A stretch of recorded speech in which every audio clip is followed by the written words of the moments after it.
su punto de vista. ¿Qué han hecho desde la última sesión hasta hoy para sentirse mejor y más aliviados? ¿Pueden abrir su micrófono o puedo llamar a, a, a quien yo mire aquí? Okay. Laura Wisman, ¿quieres compartir algo, por favor? Sure. One thing that I've been doing to practice self-care is just taking a few minutes before bed to stretch and do like just a little bit of light yoga type activity. Gracias, Laura. ¿Alguien más quiere compartir o llamo igual?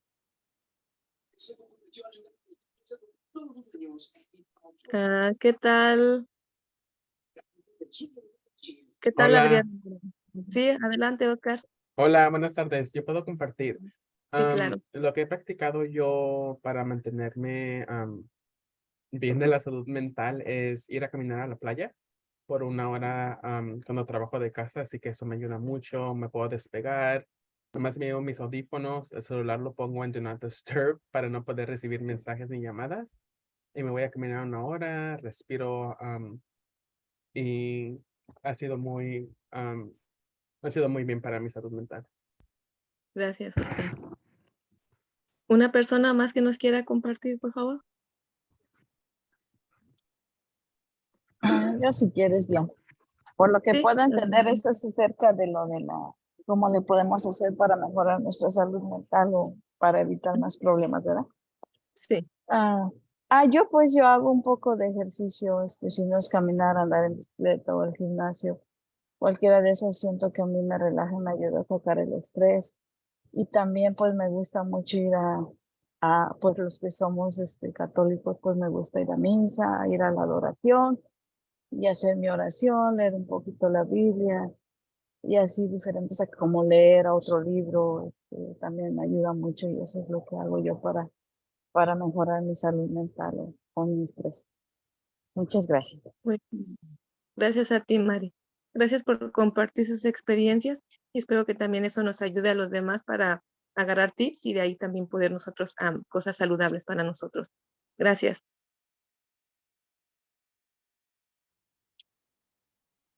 Ok, ¿quieres poner el siguiente slide?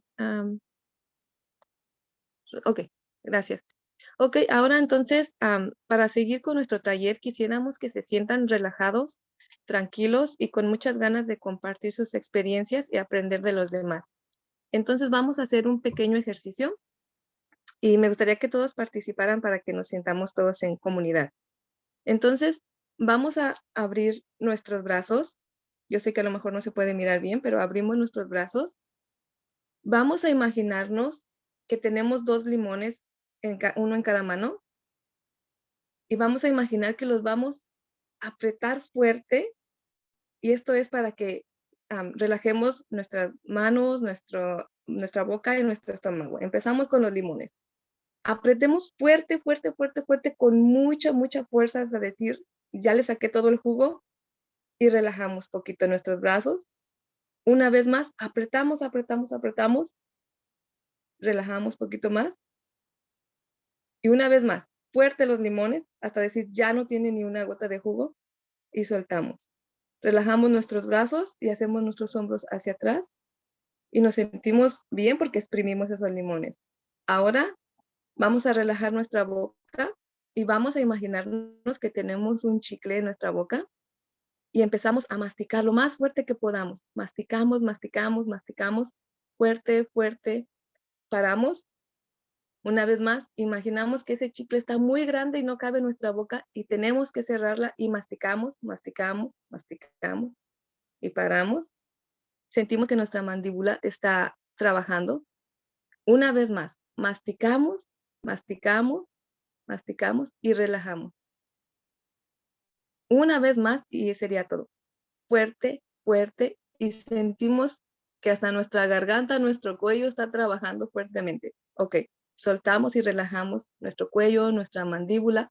Hacemos nuestra boca hacia arriba, hacia enfrente y hacia atrás, como si quisiéramos dar un beso, y eso es para relajar, estimulando nuestra mandíbula, nuestra cara, nuestros nervios de nuestra cara, y relajamos.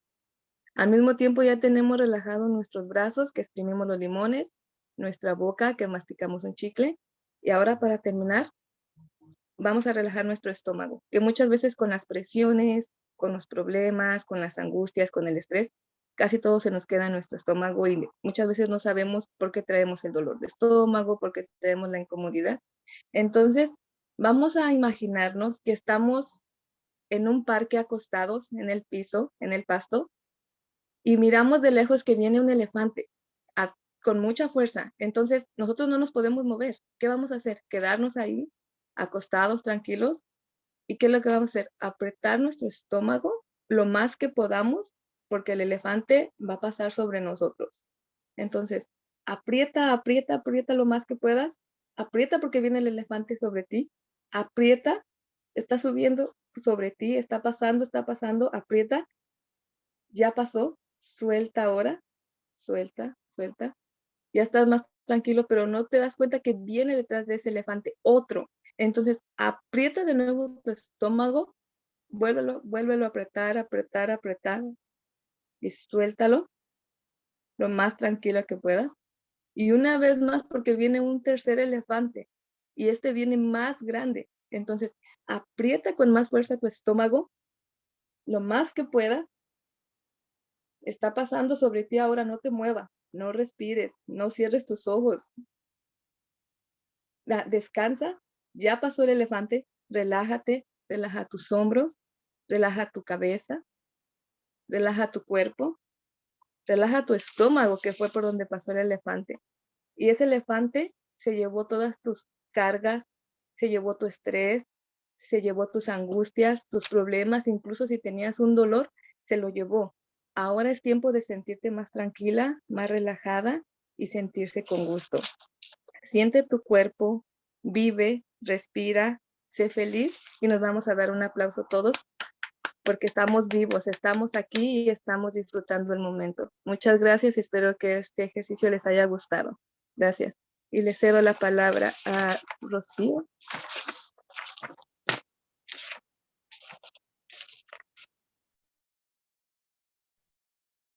Gracias, Diana. Creo que es muy bonito para todos.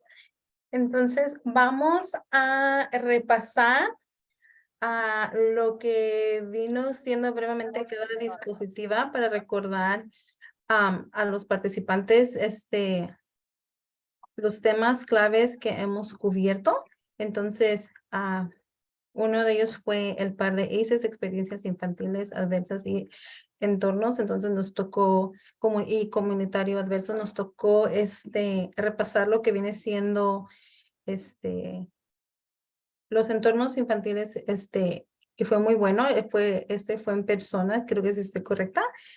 Factores protectores, cazadores de estrés, atención informada de trauma y curación, amabilidad, detección y flujo de trabajo de ACEs, conciencia, límites y los recursos de 211 cuando vino Cassie a hablar acerca de cómo utilizar el 211, ya sea por teléfono, por el internet, por haciendo la llamada directamente. El par de ACEs, si recuerdan, este arbolito lo hemos estado usando en casi todas las dispositivas. Y esperemos que estas herramientas les resulten útiles y que pueda continuar usándolas mientras apoya a los pacientes y a sus familias en su proceso de curación, mientras se cuida a sí mismo. Y para recordar rápidamente los factores de protección, son relaciones, ambiente seguro, justo y estable, participación social y cívica, crecimiento emocional. Los factores protectores pueden mitigar los efectos de la adversidad infantil. Igual, los reductores del estrés. Y también, si recuerdan esta imagen, la hemos pasado bastante. Tenemos un par de herramientas o temas más que vamos a ofrecer hoy. Así que se lo pasaré a Allison para que ella comience a analizar la atención basada en equipos. Allison, te doy la palabra. Ok, gracias, Rocío. Y aquí son unos de el resto de los slides que hemos visto en los talleres pasados sobre el Trauma Informed Care.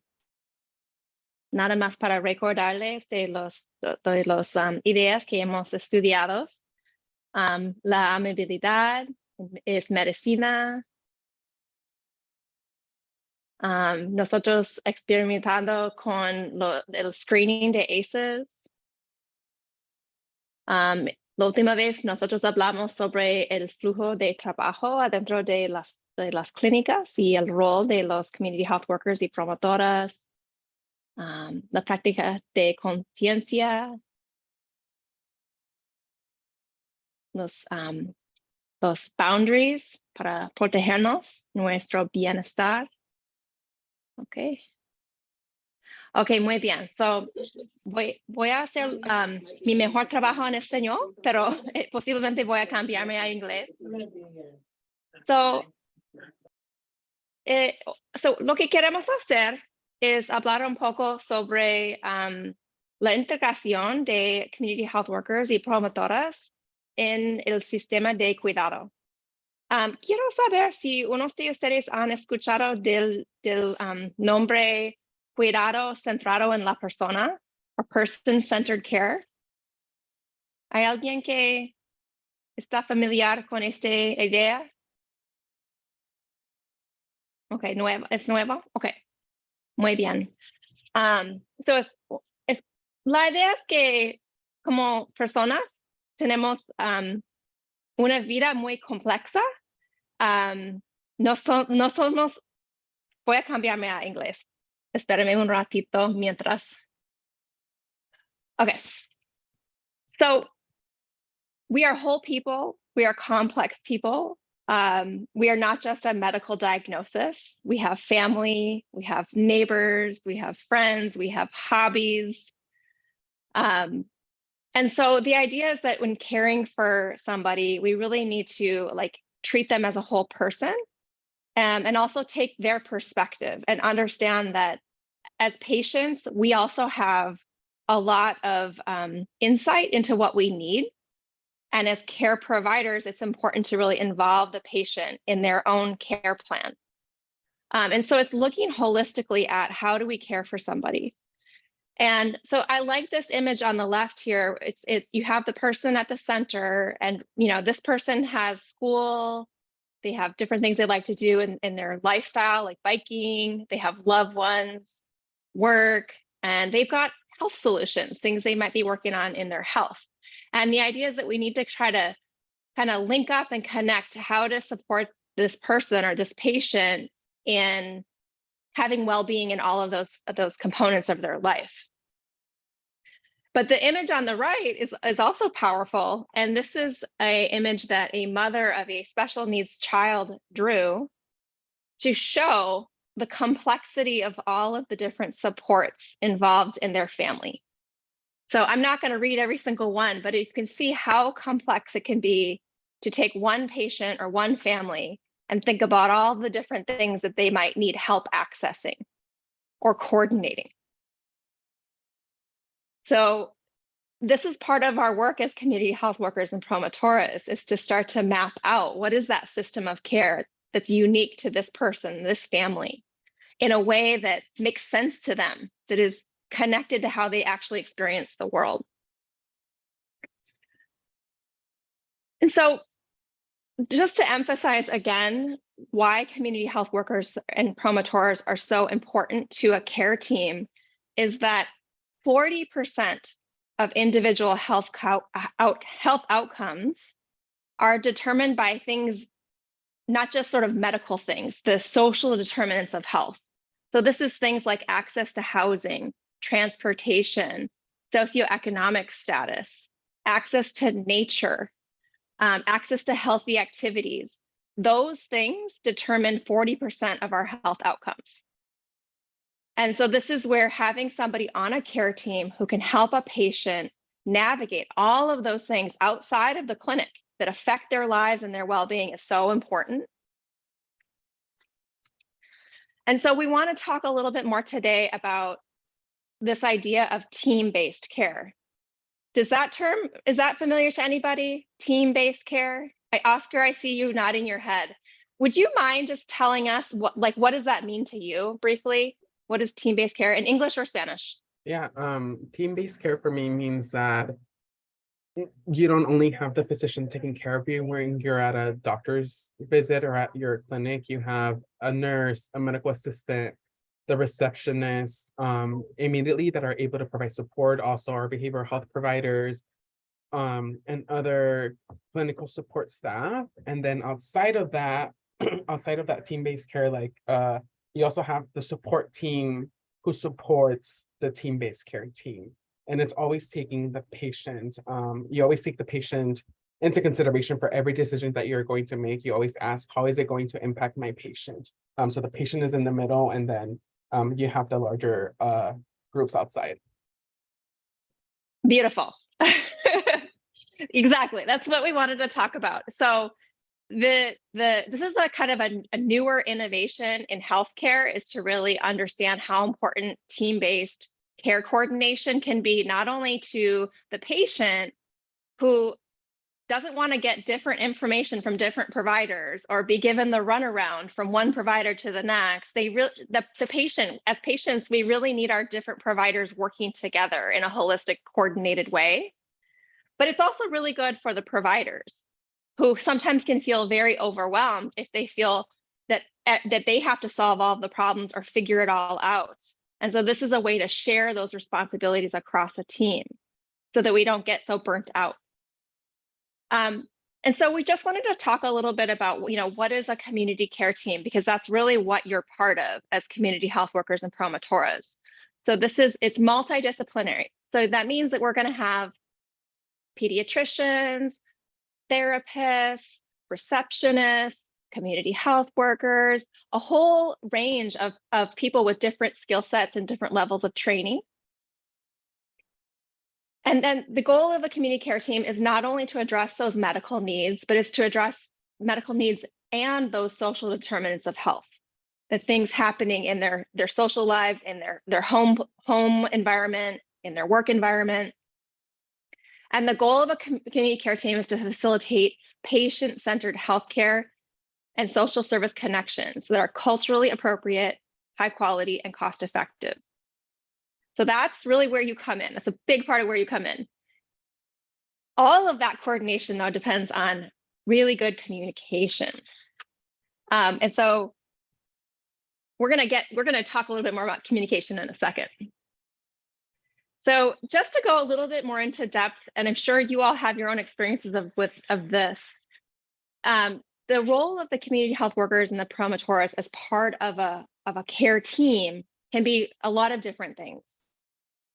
So coordinating care from one provider to the next, helping with some of that communication, providing interpretation for patients, doing advocacy, both individually with a patient in an appointment, for example, or even out in the community at community forums.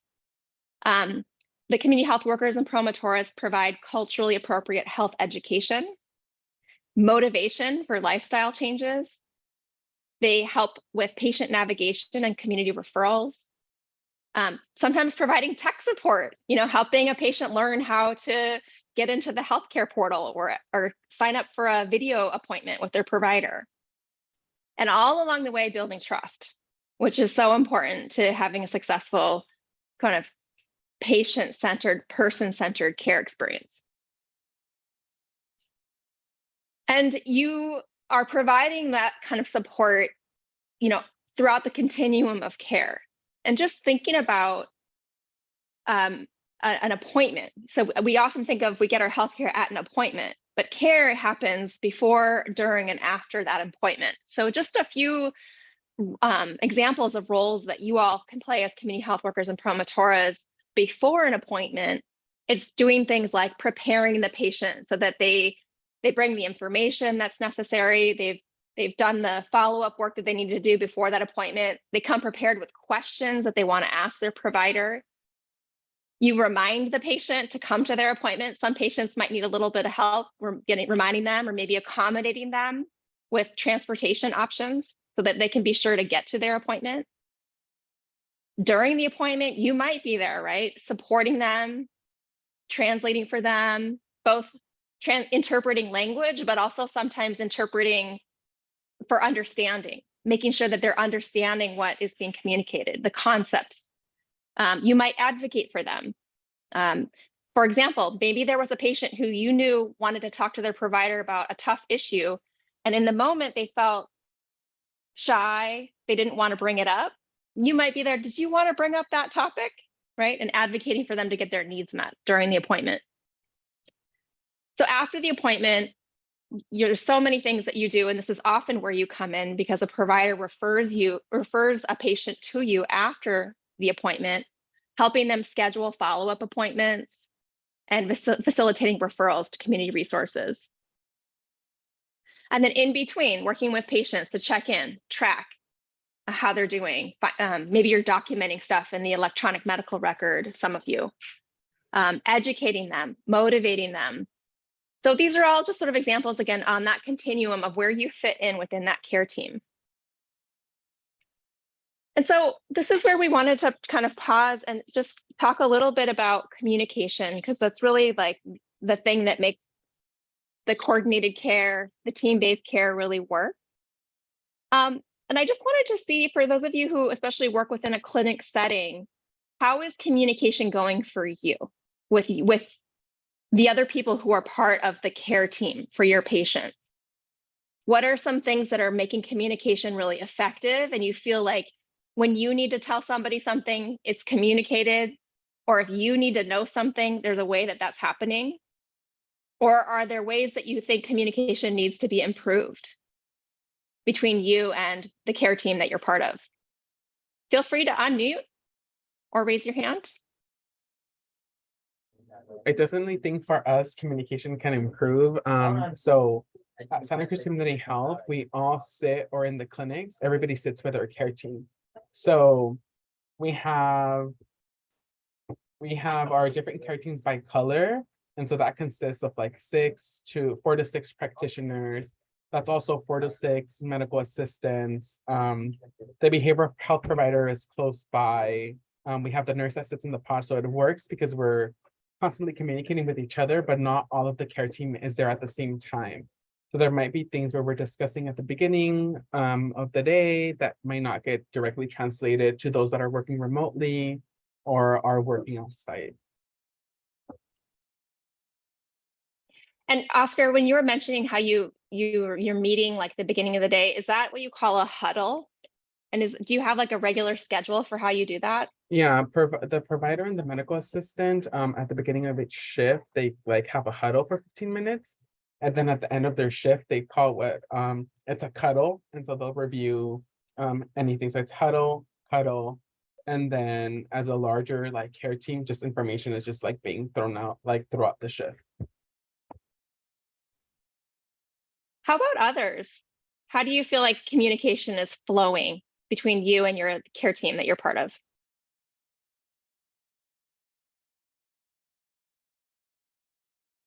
Or are there any improvements that you'd like to see? For us, like Oscar was saying, since I've started here, there's tons of communication. You know, we meet weekly meetings in the morning. So just to see how it's going throughout the week. And I like it. It's a good communication. I find it very productive throughout the week, you know. Yeah.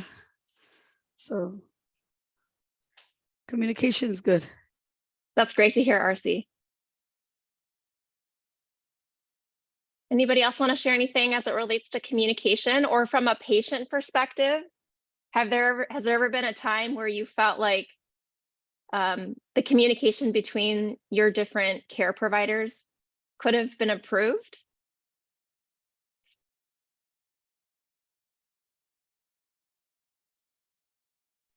I just think if a care provider or a CMA or something say that they're going to follow up, they should.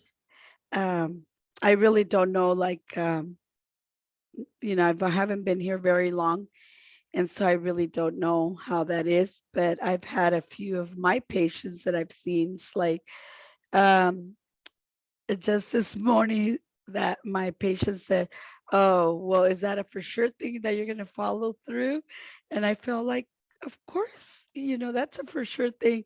But I kind of felt like, even though we're over the phone, I felt like, oh, somebody must have fallen the cracks somewhere.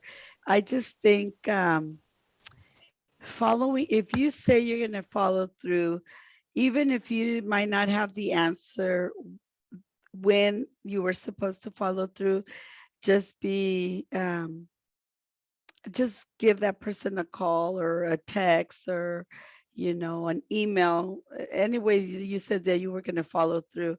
I think it's yeah, like I said, I really don't know much of, you know, all the people that work here, but I think when he said that, was kind of like, oh, I definitely gonna, you know, I'm a person that does follow through, unless Mhm. God forbid something happened, then I won't. But yeah, just following through when you say you are, you know, it's a good Totally, thing. RC. I'm so glad you brought that up. When I was Uh-huh. reading a little bit about team-based care, preparing for Mhm, today's workshop, I mhm, think that was one of the concerns that a lot of the medical providers feel, because they feel, you know, legally responsible for the well-being of their patients.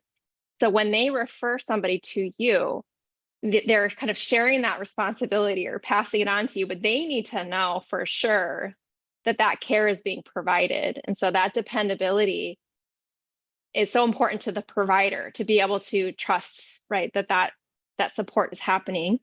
And for the patient to have that trust in their healthcare provider really being there to follow through on what is needed. So this is great. Well, I just want to invite everybody, as you continue to do your amazing work supporting patients in accessing the resources that they need to manage stress, to take care of their mental health, to take care of the other social determinants of health, housing, jobs. You're working with them in so many different ways, and you are such an important part of a patient's care team. But it's new. This is a new and growing role for community health workers and promotoras. So in some ways, you're on the frontier of really defining how you're going to be able to come into that care team and be very effective and reliable. And so just want to invite everybody to be noticing where communication and coordination is working really well for you as part of that care team, and where are there opportunities for improvement so that we can each learn from each other and make it better and better, because you are so important. So with that, we're going to move on and talk a little bit more about how we meet the needs of our most vulnerable patients. We're going to be focusing on health equity. And part of why we want to have this conversation is that when we get really good at meeting the needs of the most vulnerable patients, everybody benefits. So this is an example of, so some of you have heard me talk before about the curb cut effect. So there's a great article that was written that talked about how when disability rights activists were advocating for curbs to be put in on our streets, you know, decades ago. At the beginning, it was a campaign to support those with disabilities, those who needed wheelchairs. But who here has pushed a stroller, a shopping cart, a suitcase, a scooter, or a bike along a curb that has this nice slope? Right? We've all benefited from something that was designed to meet the needs of those who were transporting themselves in wheelchairs. It was something that benefited everybody. And so with that same kind of mentality of when we design our systems to meet the needs of the most vulnerable, we will all reap the benefits of having a more accessible, effective healthcare system. And so that's what we just want to kind of take ourselves and imagine that we are facing, and many of us have at different points in our lives, been those highly vulnerable patients. And so what did we need at that time to get the care to meet our unique needs? And so we want to kind of put ourselves in the shoes of those patients. So we're going to do an activity here where you're going to take a look at 3 different patient profiles. So we're going to chat the link to that. I think Rocio emailed it out to all of you ahead of time as well. And so if you can, please either open it up on your computer, or hopefully you have a printout where you can look at that patient profile. And if not, hopefully somebody else in your group can share it. You don't all need to have it in front of you. And what we're going to ask you to do is, in your small groups that we're going to go into in a moment, is have somebody please read the profile out loud, read the whole profile that goes with your group. And then take some time to consider and discuss, what might be coming up for that patient, what feelings or reactions or needs that patient might have.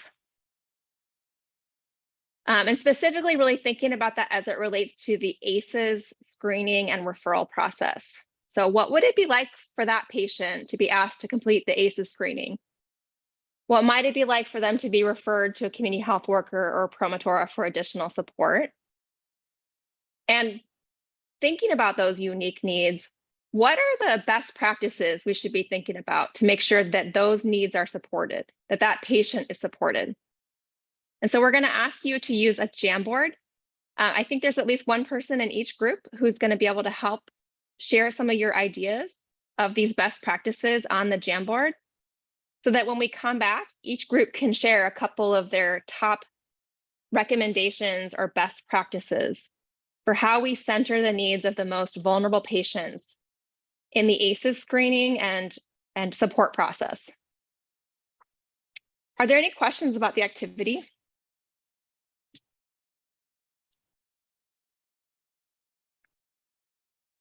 And Rocio, how will they know which profile to, how will each group know which profile to use? Have you put a name, or should we number them? We can number them 1, 2, and 3. Okay. So who, can you name somebody who's in group 1?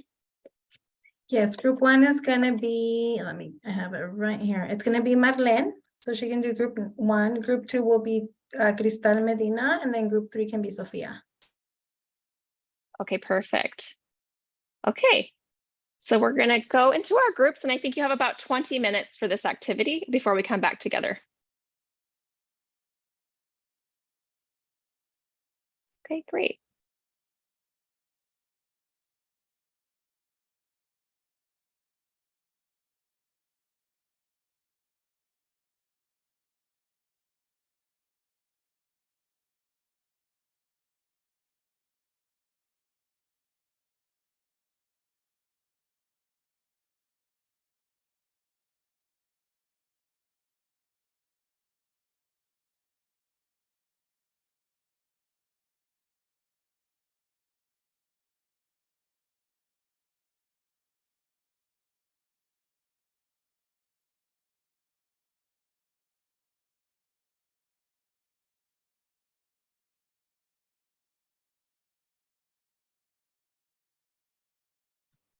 All right, way to go. Thank you, Laura.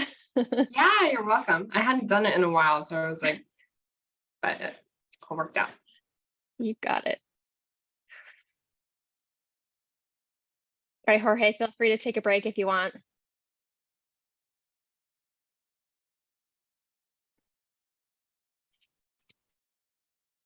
Yeah, that sounds good. Perfect. Okay. And did you set a timer, Laura? I did for 20 minutes. 20 minutes. Okay, great. So do you know what that puts us at? What time we get back? Yeah, it says we have 18 minutes and 20 seconds left. So that would be Okay. 1:57. 1:58. 1:58. Yeah. Okay, perfect. 58. Okay, good. That gives us 15 minutes as planned. Some. for the report back. We have a lot of promotoras here today, which is great. Yeah. And like some of that team-based care stuff is not as, they're not on the care team in the same way. Mhm. I think we just need to figure that out, how they can be integrated and built into a care team. Yeah, it's kind of you have to think about it differently. I'm so glad we have Oscar here. Mhm. And it's great to have Sophia too, who is a promotora, does more of the outreach work at Santa Cruz Community Health.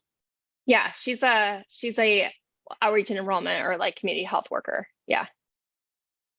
I think she's been at most of them. Mhm. Yeah, no, I think she's been at all of them. Yeah, okay. And I did reach out to Salud, again, to the director of the community health services, and she said just with the storm response and serving the community after the storms this year, that's pretty much why they haven't been able to attend. They've just been stretched.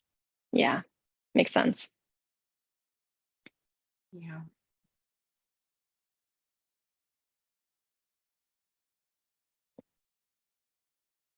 I'm going to grab another cup of tea. Go for it.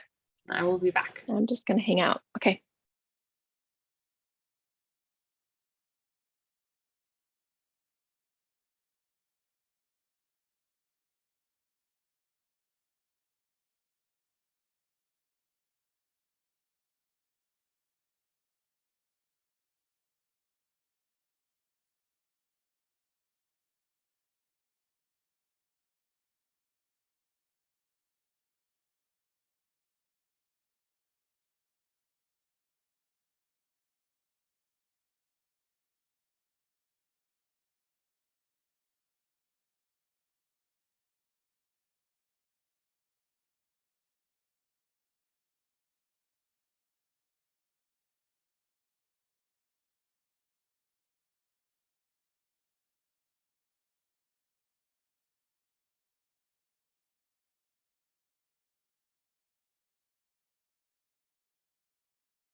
Allison, have you had the last Family Learning and Leadership Circle meeting?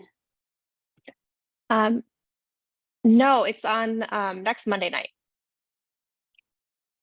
Is that where I was looking at the agendas on the shared document? Is that when you're going to kind of establish their policy goals or I hope priorities? so. I hope so. That's so exciting. What do you think they might be focused Well, on? I mean, we've already kind of narrowed it down to something related to education, health, or housing, or education, mental health, or housing. Mhm. I kind of look back at I can share the slides where our different presenters kind of gave their pitch. I felt like, so like within education, it actually did touch on mental health, just like access to different kinds of mental health supports within the school setting. Housing was a little bit broad. There wasn't a lot of, there was like, it's Affordable Housing Month. That was kind of like get involved in that stuff.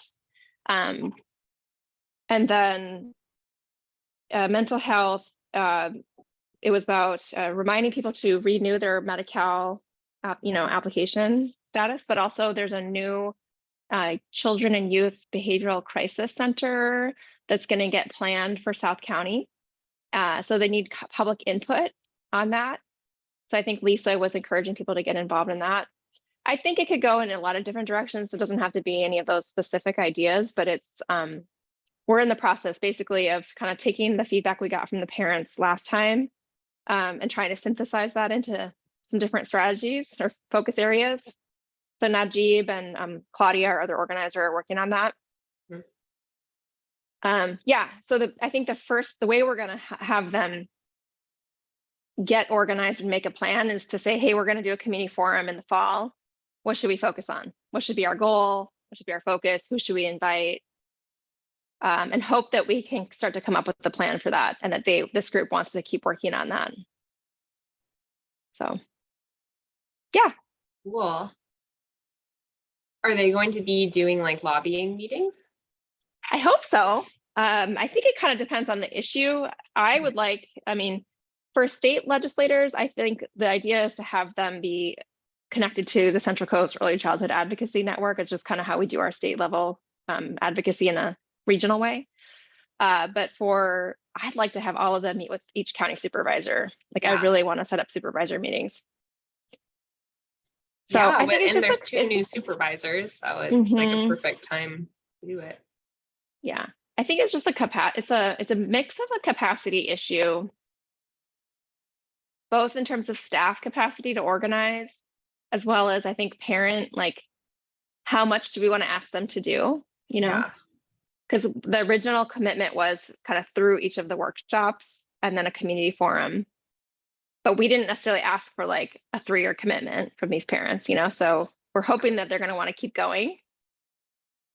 And then what are we asking of them? And then I think the other tension is like for Ruby and Brenda from PVUSD, they are kind of advocating that we do something around LCAP. I don't know if you're familiar with LCAP. The LCAP is the Local Controlled Accountability Plan. Each school district has to have like a community engaged planning process to determine their goals as a district, and it is aligned to budget priorities. And I would say in general, most school districts, it's not a really great process. It's very bureaucratic and not very accessible for parents, especially non-English speakers, to participate in that. And so they would like to see us somehow increase the capacity and involvement of parents in the LCAP, which is a great goal. It's a perfectly good goal. It's like, I don't know, we're just like kind of trying to get a feel for what's possible, what can we do really well. It's important to us to keep PVUSD engaged. So I think we want to make sure we're tending to those interests too. Do you know if this is like a one-time kind of cohort, or do you plan to do it again in the future? No, the plan is to keep it going for at least 2 years. So the question we're going to pose to the group is, how many of you would like to keep going? And then 2, would you like us to invite new people? I'm hoping we can bring in some new families. because Yeah. we just got going at some of these new schools this year, and we didn't really have a lot of parents from those new schools yet. But I think next year we could. But we also structure with incentives, right? So it could be a little. So that's why we have to be a little bit thoughtful about how much we're asking them to do, how much is the incentive, you know, Hmm. and getting a commitment from people. I mean, I've really learned the value of having like structured leadership positions for parents. Like it gives them clarity in what's being asked of them. And I think it also gives sort of permission for them to lead.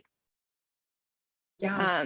I used to be, I don't think that was, I was like, whatever, just come, get involved. But I think having formal like parameters, like here's, you know, we're going to ask you to attend X number of workshops or meetings per month, and here's what you're going to get out of it. And Mhm. so we just need to structure that. We purposely didn't plan it all out for next year because we wanted to see how it went this year, but it's going really well. I would say overall it's going really well. Parents That's are awesome. excited. Yeah. And did you have mostly virtual and just the one in person? Yes, except we decided to make next week's in person instead of virtual. So this Oh, group will nice. actually get 2 in person. And we'll do a little celebration. And it was such a different experience, Laura. I mean, you saw that with our group too. Just being in person was such a better. Yeah. Yeah. I think too, it's like for me, I always want to offer the hybrid option, but then it seems like a lot of people just defer to hybrid. So I feel like going forward, I need to like make it in person or virtual, because Mhm. like for the all partner meeting, we decided just to do virtual, Mhm. just to make it a little bit easier. And you and RC, unfortunately, were the only ones who were like, yes, I want to attend in person. Yeah, it's just hard to, because I started at HIP when we're like totally virtual, and now we're slowly incorporating more in-person meetings. Like, I don't know if you regularly attend the HIP council meetings. I've seen you on at least like one or two, I think, but we're having an in-person HIP council this I'm Thursday. helping to facilitate it. Yeah, on Thursday. Oh, So you'll see me awesome. there. Yeah, I attended the Yay. last one more as like an observer because I just wanted to, and then I attended it in person years ago where I did a presentation. They gave me 10 minutes to talk about C2C, and I talked way too fast. It was intimidating. But, Yeah. Yeah, it is intimidating. It's like all the head honchos, but it'll be cool. Yeah, I'm excited for it. It'll be cool. It'll be interesting. But I think we're all kind of wrestling with where do we go from here now that we've been so virtual. I do think it's got to just be a mix. Like I don't know that hybrid meetings there takes so much investment to work really well, especially if you're doing it multilingually. And I've seen the COE do a pretty good job but they've got like incredible tech support. Like they've got all the technology. But I think that having like a quarterly in person with like 2 or 3 virtuals, or even like a twice a year in person, 3 times a year. Like I do think it's worth it. Yeah, to have that time to reconnect in a different way. Yeah, we're kind of trying to wrestle with it too for legislative visits, because we used to do all of our legislative visits in person, and then it became all virtual, and then they started going from being like 45 minutes or an hour to 30 minutes to 20 minutes to 15 minutes, and it's just like not the same. Yeah, need a little bit more time to focus, I would think. And just meaningfully, engage and involve the participants. Okay, I think they should be closing in just a few seconds. Great.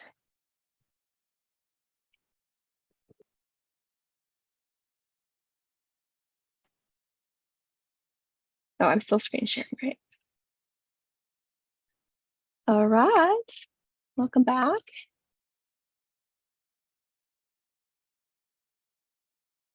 All right. Do we have everybody back? Not quite yet, looks like. We got group 2 still working. Sorry about that Jamboard link at the beginning. I'm glad you guys figured it out and let me know. Did it happen to everyone too? Yeah, Rosie will let me know. It wasn't on the correct settings. All right, welcome back, everybody. So what we're gonna do is kind of take turns for each group. Oh. All right, everybody back now?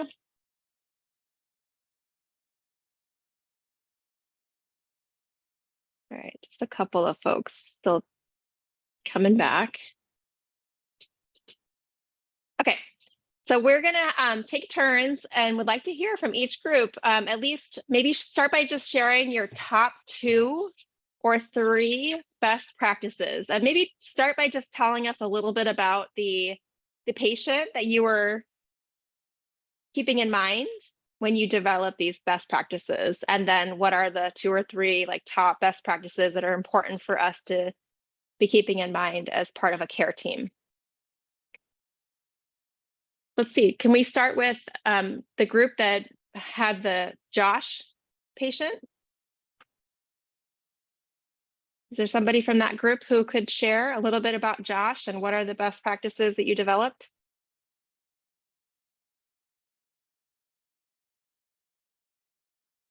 Yeah, I can go ahead and give you a little rundown. Okay, so we had Josh. Do I read like his whole like about Josh? Whatever you like, Cristal, or just give us a summary. Okay, so basically we just talked about how Josh need, help from like his family. We also talked about like communication and comprehensive, and just learn how to talk to like the doctors, besides, like give doctors information about Josh and stuff like that. So we mainly focused on like his problem and the reason why he was kind of like acting up, and just having, the confidence or confidence to seek for help other than just like immediate family. Those were some of the just things that the group talked about. Great. Thanks for sharing, Cristal. Does anybody else from that group want to add anything?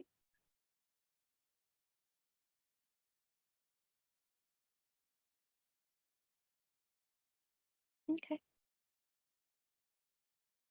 We can go on to the next. Alison. Oh, go ahead, Diana. Lo siento. También comentamos un poco sobre la aceptación de la persona que está pasando por el mal momento.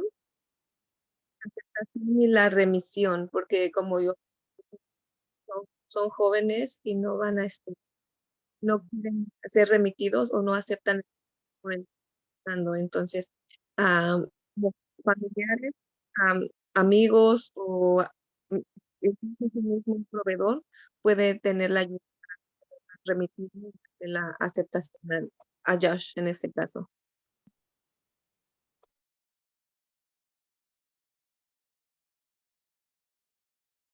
Gracias. I think Jorge, we're just on maybe the wrong channel, Jorge. Are we?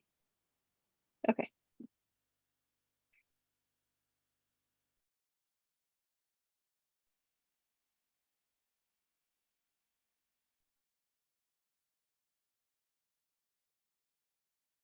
Thank you. Thank you, Jorge. Okay. Okay, let's go to group 2. That's great. Yo puedo dar un poquito de información sobre nuestro paciente y ya después una de nuestro grupo va a dar un poquito más sobre las estrategias. Nuestro paciente es Ramona. Ella vino de Georgia y tiene una niña de 5 años. Vino a Watsonville y ha tenido malas experiencias con proveedores en el pasado. Entonces, cuando vino a la clínica, no se sentía confortable llenar el ACEs, pero mencionó que podía para la próxima vez. Y había unas pocas emociones que el grupo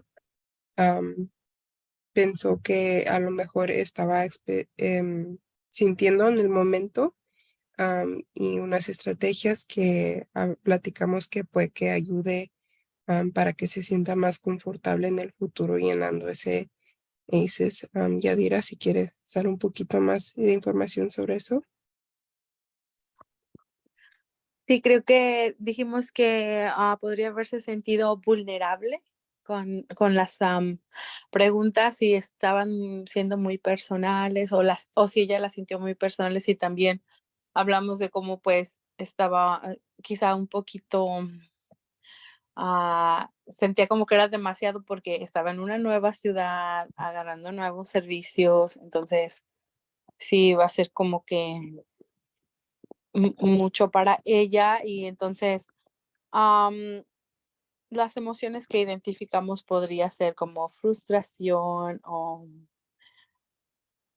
como se siente perdida o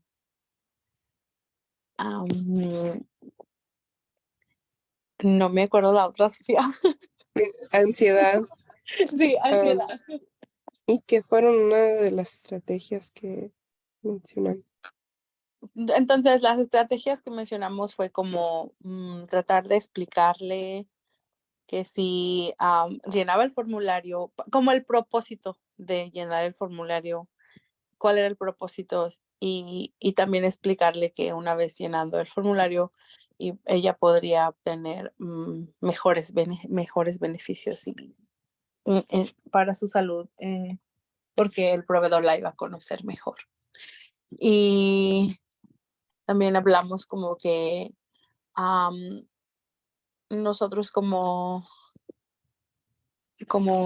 las promotoras podemos explicarle o tratar de guiarla en la aplicación y ofrecer nuestra ayuda, no llenarle la aplicación, pero ofrecerle como si quieres puedo ayudarte a llenarla y caminarla por el proceso.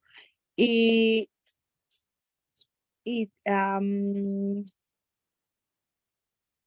¿me quieres ayudar, Sofía, por la parte que dijo Angélica?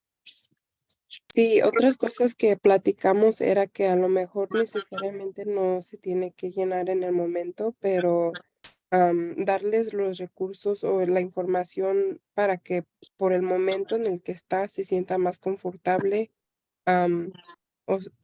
Habíamos mencionado que siendo promotora, a lo mejor mencionando su papel como promotora, y por qué está en la clínica ayudándole en ese momento, o cualquier persona que esté ahí con ella, siendo la MA o siendo cualquier otra persona, explicando quién es, por qué está ahí, a lo mejor dándole un poquito más información sobre la clínica y los objetivos de la clínica, y últimamente nomás dándole información del espacio en el que está presentemente.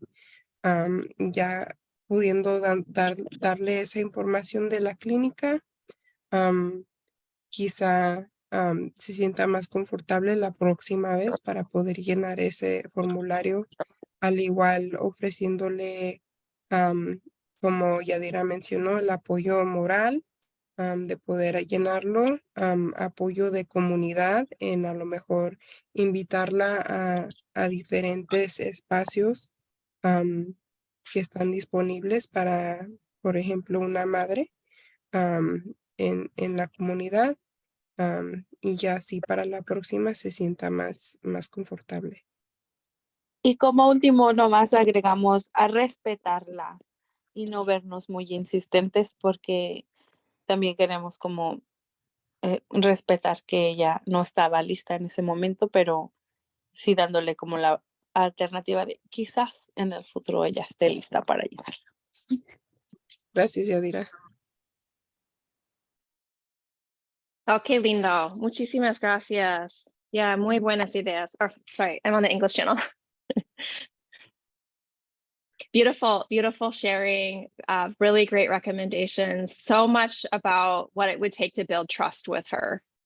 So that even if today she's not ready to fill out the form, you're making progress by making her feel respected, more informed, supported, and just more familiar, so that maybe next time she will be ready for it. All right, let's go to our next group. Who would like to share? Is that I believe group this one? is about Jessica. Oh, wait, yeah, Jessica. Sí, ok, so Jessica era una chica o es una chica de 22 años que tiene unos pocos meses que llegó de México, indocumentada con su hermano, y tuvo su primer cita en una clínica, o creo que decía clínica.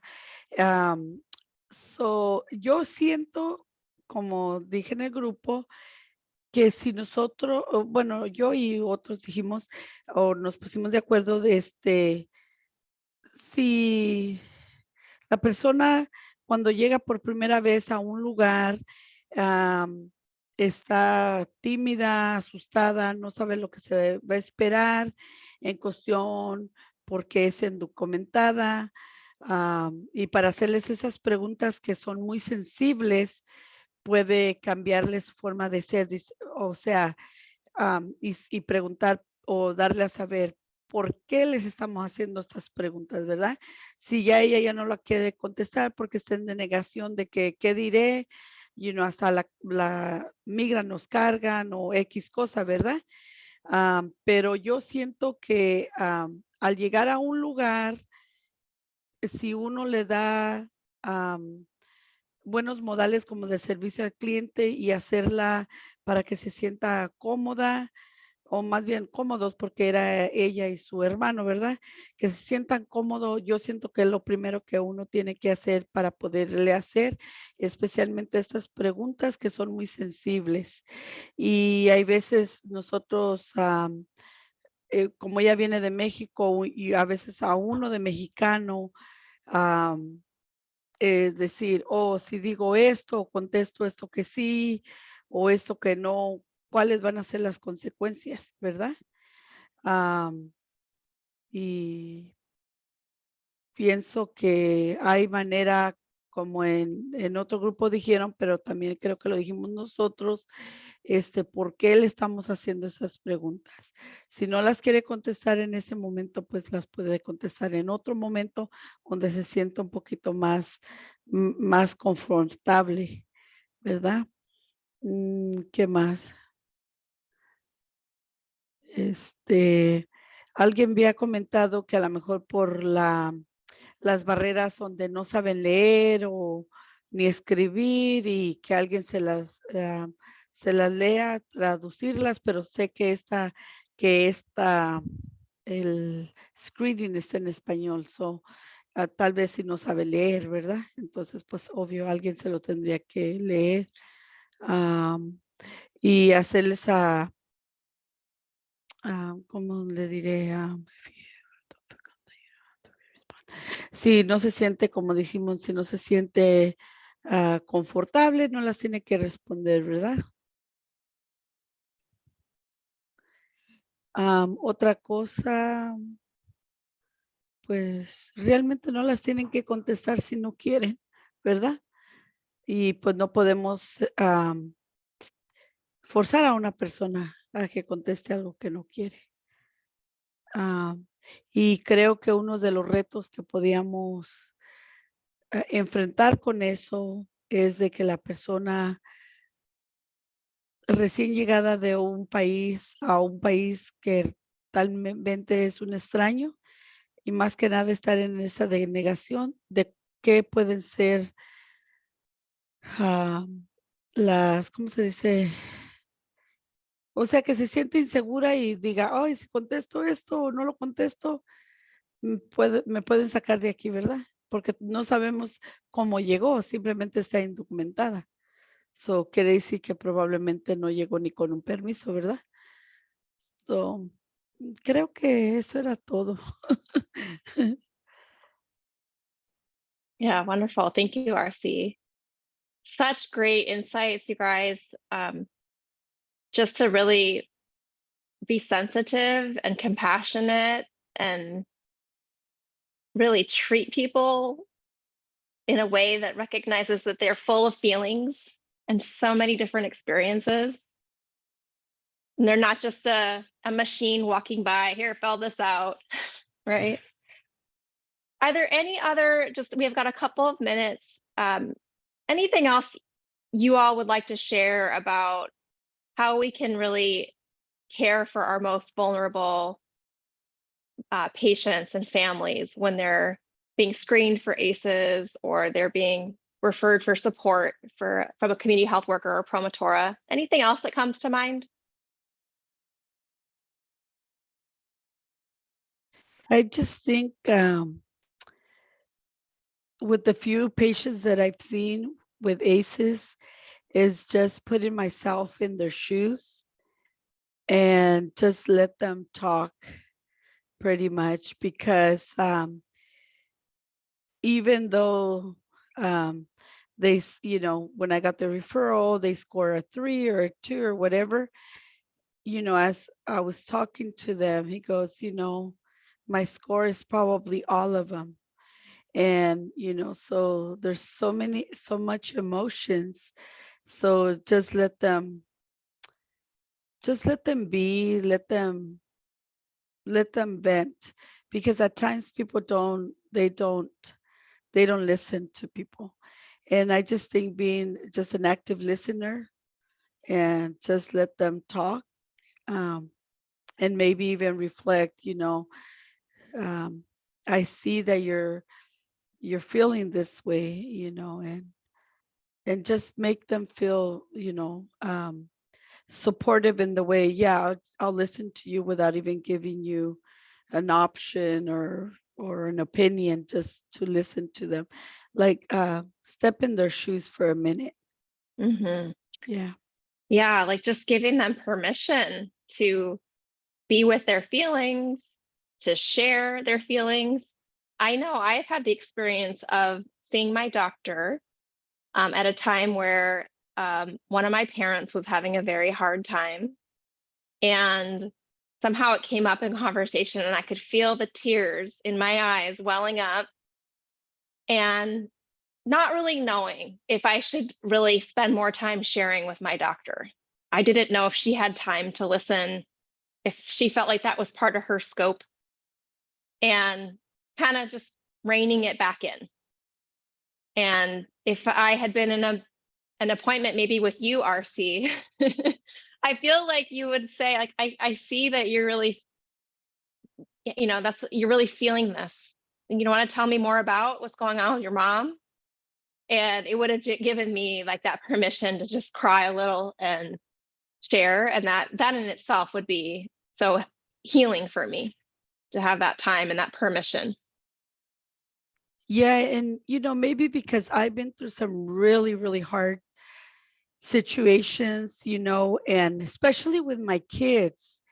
And, and I remember, it had already happened, the accident, and but I still went to hospice, even though the accident happened, because it happened really fast. But, like when my kids, it's like, I felt like hospice kind of like shut them down. And I'm like, oh no. And I'm like, no, no, no. You could tell me, I'm your mom, but I kind of feel like they wanted to talk to someone different to get so someone could be in their little shoes, because, how do you tell a 7-year-old, an 8-year-old, twins that are 3, your dad just got killed in a car accident? It's like, oh my God, how are you going to tell these little kids? It's like, I probably had the words, but at that time, it's like, that's my mom. She's going through the same thing we are. And so that's why, like, when this one client, one patient I was seeing, I was like in his shoes, like when he was telling me these stuff. And so right now that you're telling me, I'm like, immediately I got into your shoes because of like things that I've experienced myself. and other patients, or Yeah. it used to be clients where when I used to work with other people. But yeah, you know, just being that sensitive person, and that person just let them talk away and be a good listener. Yeah. Yeah. Thank you. Yeah, Dira, would you like to share? Yes, I just want to share like treating others with respect and regardless the income of the immigration status. I think that what we drive us as a community health worker is treat others with respect and empathy. Absolutely. Well, I couldn't think of a better group of caring people to do that. That's your superpower, each of you. Since this is our last workshop in this series, we did want to take a moment and just find out from you what has been helpful about these workshops, and what training or support would you like to see moving forward?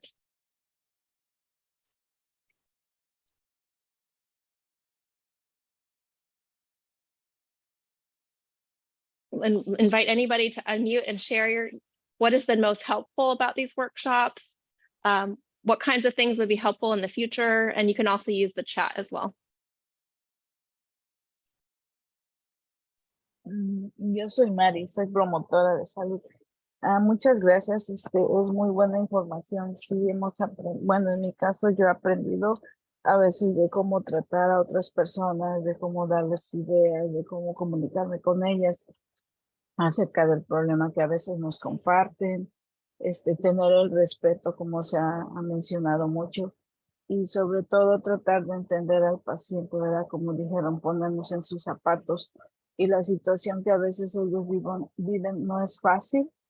Y también tocaron el tema de los jóvenes. Los jóvenes es un tema muy difícil porque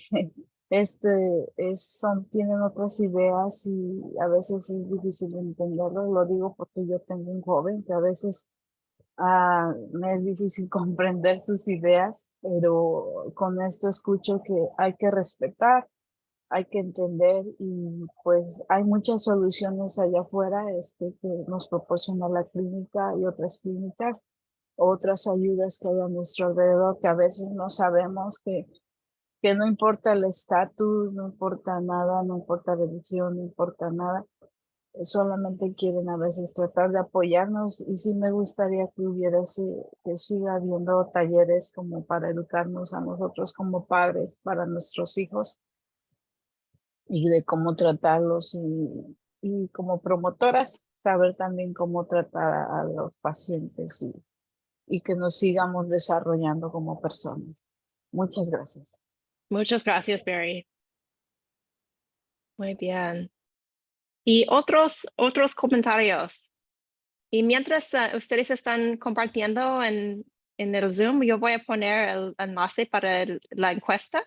Yeah. Y es otra manera de compartir sus sugerencias y retroalimentación. ¿Quién más?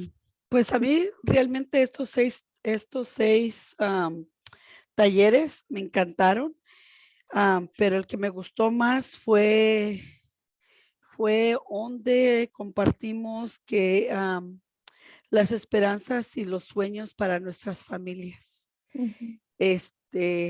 Me gustó bastante, pero sí, todos me han gustado porque de todos modos aprende un poquito, aunque a lo mejor ya lo sepamos, pero simplemente, lo enforzamos un poquito. Y lo bueno que me ha gustado también que he podido compartir mis experiencias, porque antes era bien chillona, no podía ni hablar, y ahora no me puedo callar, pero sí, que siga habiendo de estos talleres. Gracias. Gracias, Arcy. Es una buena indicación que estás en un lugar muy bueno. ¿Alguien más? Y Janet, gracias por sus comentarios en el chat.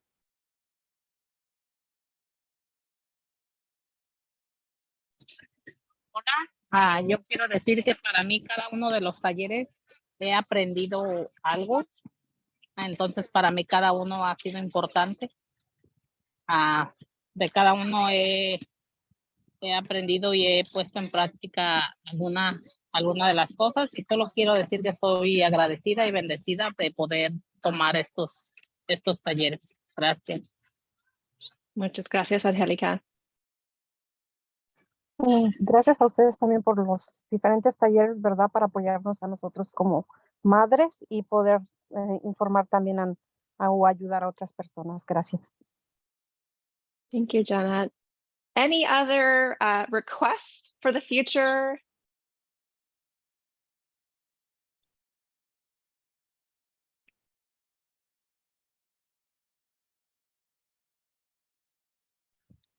A mí me gustaría un taller, quizás no va en o no tenga mucho que ver, pero me gustaría que hubiera un taller donde pudiéramos preparar a muchas madres que pudieran salir adelante. Muchas madres son madres solteras y poder enseñarles algo que puedan salir adelante haciendo algo en su casa sería algo bueno también, y una manera de también dejar el estrés fuera, porque pues estás aprendiendo algo nuevo. Yeah, great. Muy buena idea. Diana, ¿quieres compartir algo sobre el futuro o algo en tu mente? Sí, Alison, gracias. Quizá, pues nuestros niños están creciendo y cada etapa es diferente, como lo he mencionado.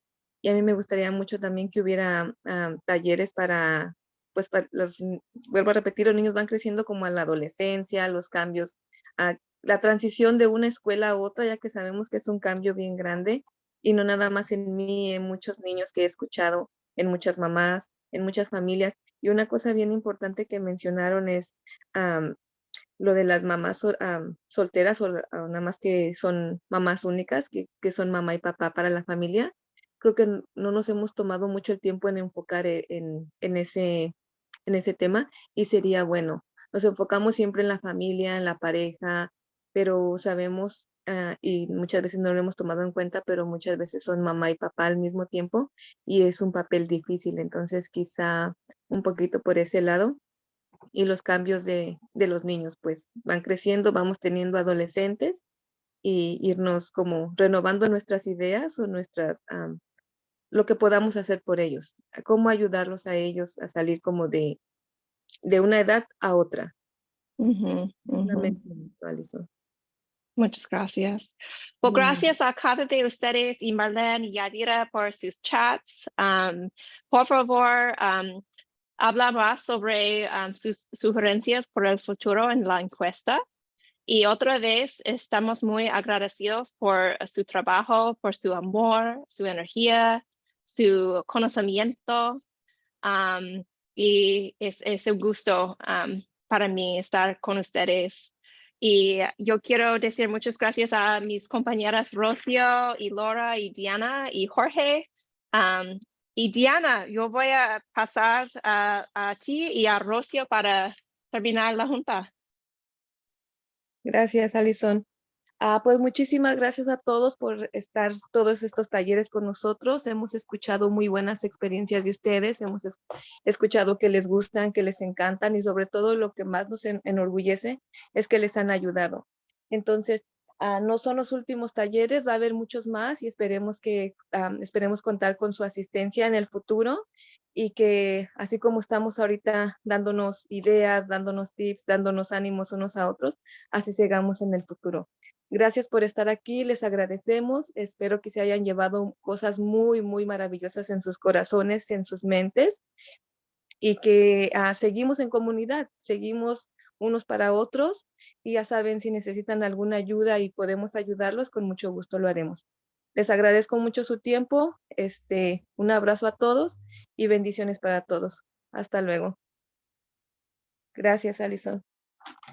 Y rápidamente, por favor de tomar un momento ahora mismo para completar el formulario de la base que está en el chat, y también los queremos invitar a una junta práctica y reunión de todos los socios que va a ser el 24 de mayo de 9 a 11 a.m.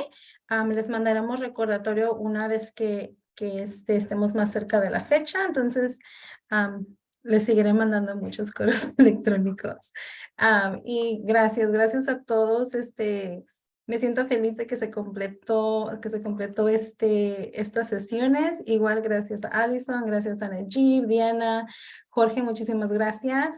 Y a Laura por ayudarnos a hacer que todas estas sesiones se hicieran posibles. Buenas tardes.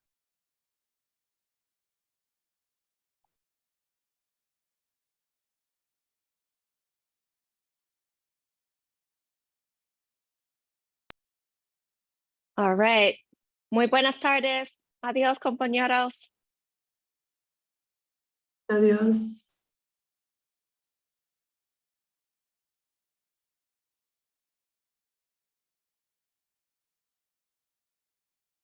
Okay, thank you, Jorge. I think we can stop interpretation. We'll see you on Monday at the Temple Bethel.